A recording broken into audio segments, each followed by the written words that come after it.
Para hadirin jemaah yang dimuliakan Allah Subhanahu wa taala.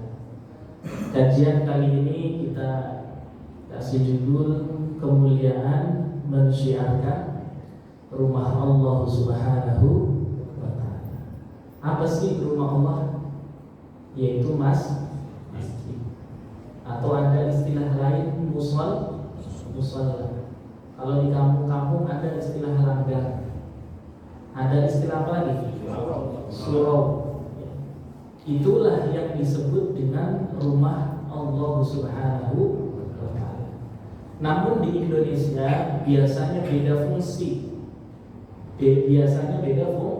Ada masjid jami, ada masjid agung, ada masjid biasa. Ya. Ini Al-Falah ya termasuk masjid jami karena digunakan untuk sholat Jumat. Para hadirin, menghidupkan atau memakmurkan, mensyiarkan rumah Allah itu memiliki kedudukan yang tinggi di sisi Allah Subhanahu wa taala. Apalagi ini bulan Dzulhijjah. Semua orang berbicara siapa? Nabi Ibrahim alaihissalam.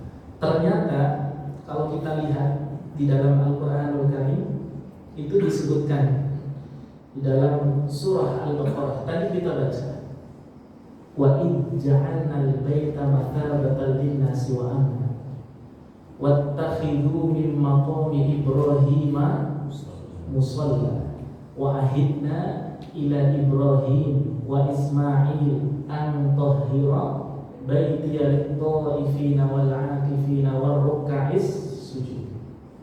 Mohon maaf, dari zaman dulu ternyata ada istilah DKM, Dewan Kemakmuran Masjid.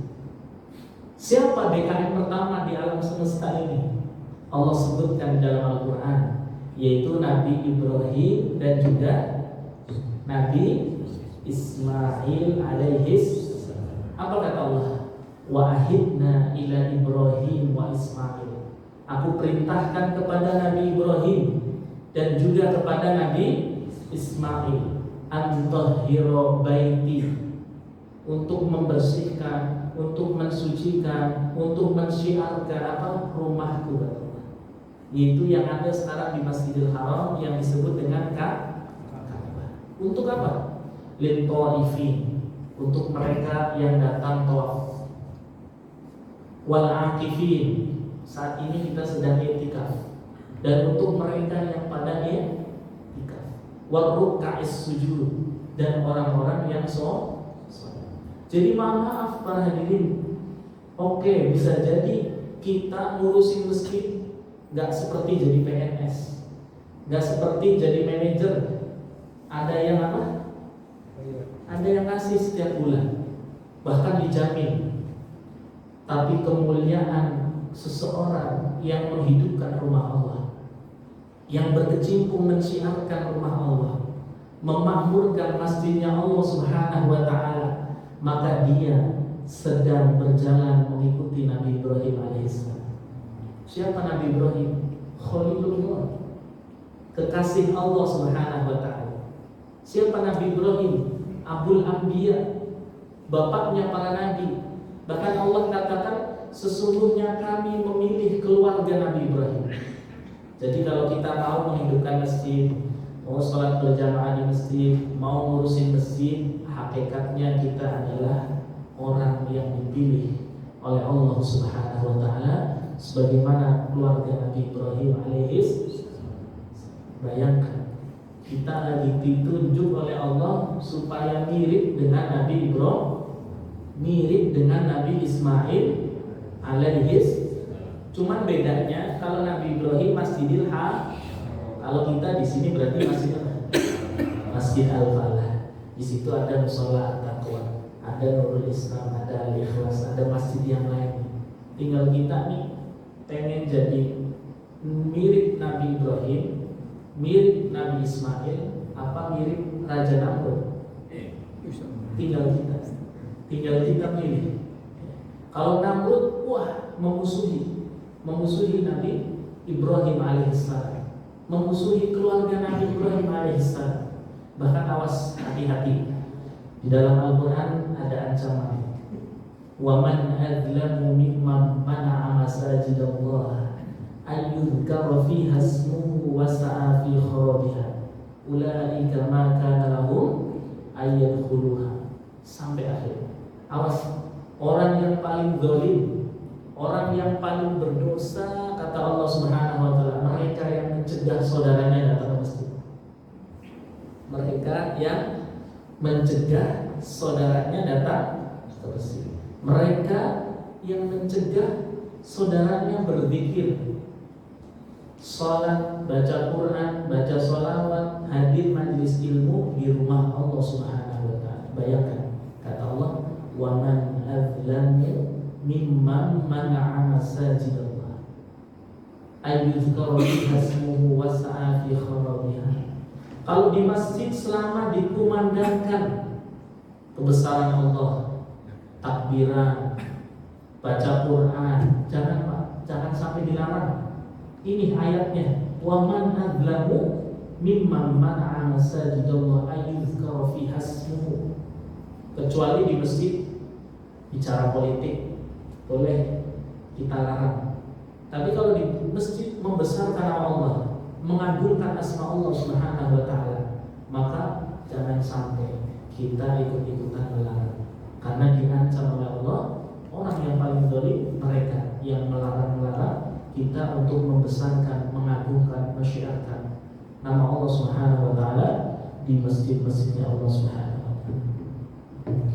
Dan masjid, para hadirin, itu di dalam Al-Quran Allah sebutkan sekitar 61 ayat. 61 ayat membahas masalah masjid. Kalau kata-kata masajid, rumah-rumah Allah, Allah hanya menyebutkan 6. Ya, masajid Allah hanya menyebutkan berapa? Artinya ini bukan hal yang sepele. Masjid ini, rumah Allah ini betul-betul diperhatikan. Sampai banyak sekali Allah sebutkan di dalam Al-Quranul Karim. Orang kan semakin sering disebut berarti semakin apa? Semakin mulia, semakin punya kedudukan, semakin punya kedudukan sama. Masjid di dalam Al-Quran banyak.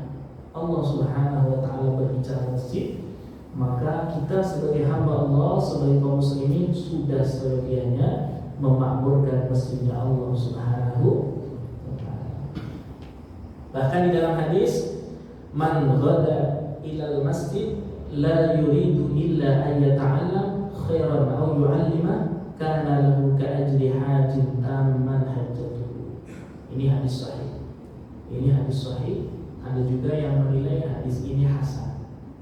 Siapa orangnya, kata Nabi, berangkat ke masjid. Nabi gak menyebutkan Masjidil Haram, Nabi gak menyebutkan Masjid Nabawi, seluruh masjid, kata Nabi SAW. Dia tidak ada tujuan ke masjid kecuali menuntut ilmu, mencari kebaikan, atau mengajarkan kebaikan. Maka kata Nabi, dia mendapatkan pahala haji yang sempurna. Subhanallah. Bisa jadi tahun ini kita belum berangkat, tapi pahalanya sudah. Syukur-syukur nanti pada saatnya kita semua berangkat haji. Amin ya rabbal. Tapi minimal dapat pahalanya dulu. Ya, kata Nabi dapat apa? Pahala. Saya yakin bapak-bapak dari rumah sini ke masjid gak ada tuh yang niatnya mencuri. Benar gak? Gak ada yang niatnya membicarakan keburukan orang lain. Pengen sholat, pengen zikir, pengen baca Quran, pengen iktikaf, pengen dengerin ilmu. Apa yang dijanjikan oleh Nabi melalui hadisnya, mereka mendapatkan pahala haji. Wah, benar ya? Duduk pakai AC, dengerin, dapat pahala haji. Saudara-saudara kita, bayangkan meninggalkan keluarga, meninggalkan apa? Keluarga, meninggalkan saudara, meninggalkan rumah, tanah airnya, bahkan ada yang mengeluarkan ratusan juta, benar nggak Pak RT? Ratusan juta buat menunaikan ibadah di Al-Falah gratis. Yang penting datang, mau duduk, sholat, jamaah, baca Quran, dengar majelis ilmu, dapat pahala.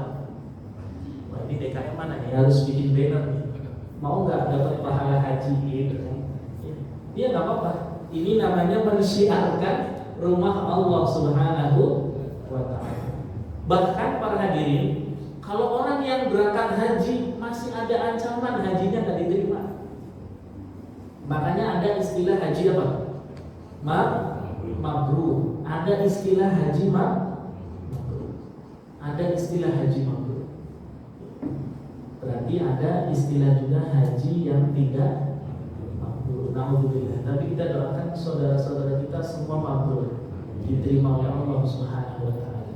Tapi tidak menutup kemungkinan pada zaman disebutkan nama Al-Imam Ghazali di dalam kitabnya Ihya Ulumuddin, itu dulu terjadi ada seseorang pada zaman tersebut bermimpi bertemu dengan malaikat, kemudian bertanya, ada berapa jumlah orang yang haji pada tahun ini? Dijawab oleh malaikat 500.000. 500.000 zaman dulu 500. Kemudian yang diterima berapa malaikat? Kata beliau, semuanya gak ada yang diterima.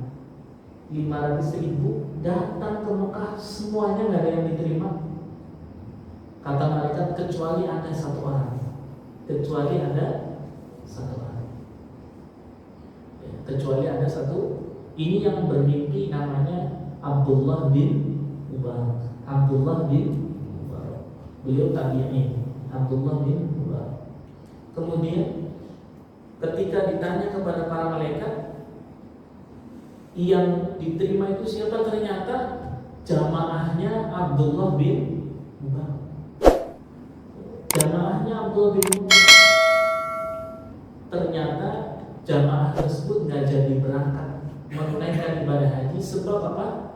Bekalnya yang harus dibawa dia kasih ke janda anak yang tidak ada ayahnya yang sangat membutuhkan, sehingga diberikan semua uangnya tak cukup untuk berangkat haji.